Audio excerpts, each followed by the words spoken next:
Good evening. I'm Beth Farnsworth. And I'm CJ Ward. One of the most innovative plans to save lives and property in the Montecito area is coming to an end. News Channel reporter John Palminteri joins us live. John, the ring nets are coming out of the canyons.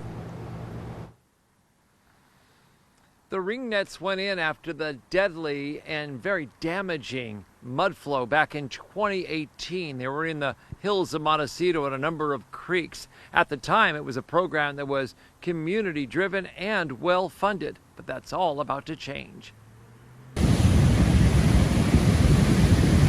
When the force of nature unleashed violent rains on the Montecito Hills, the result is overwhelmed creeks and in some cases tragically cost the community lives and property.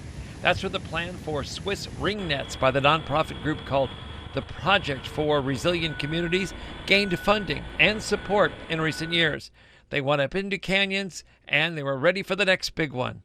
If anything, I think it helps people feel a sense of security, especially all of us who are impacted by that in Montecito. So yeah, it's a shame. That's the reaction from many residents who have heard the nets are now coming out of 6 locations due to funding issues from both the nonprofit and the county, which could not agree on a way to pay for the maintenance going forward from here. One resident said being proactive these days is what he favors.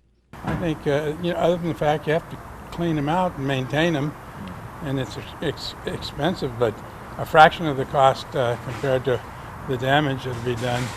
The financial moving parts are not entirely clear, or if any preventative funding was available from other sources to help. Those supporting the ring nets, they do say up in the canyons, they stop the boulders and tree stumps from coming down, but they can also stop the medium-sized boulders that would be thrown out of these gushing creeks and can also be damaging to property.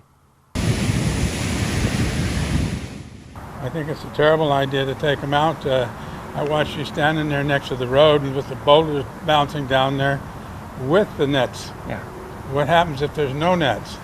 And as history has shown us... Of course it's when. Of course it's when. Yeah.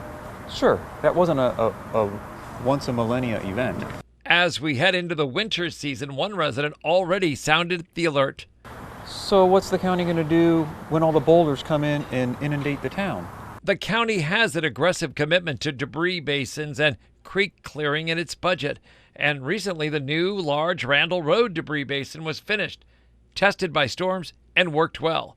Work to remove the ring nets is underway, and they should be airlifted out next week. I am disappointed. I think they are there for a reason. They were put in there for a reason. They were put in there because there was a lot of smart people that figured out this was a really great solution. And I know a lot of those people took a lot of time and energy and spent a lot of money, and I just think that all would go to waste. And based on the cost to clear out one of the ring nets already factored over the other ones, it's about $1.2 million each. And looking forward, there's the ongoing debate, of course, on what kind of weather we're going to have. But the worst case scenario is what we had, which is an intense fire followed by intense rains in the hills above populated areas. Reporting live along Montecito Creek this evening, I'm News Channel reporter John Palminteri. Time to check in now with Annika Abbott, and we are hearing about a system far north of us. Will any of that dip down into our areas? Yeah, we're not going to see any immediate effects from there, including rainfall, but we will see other effects. So like we are transitioning to onshore flow, that'll give us marine layer. It's also that system up north setting us up for some northerly winds. So we'll see sundown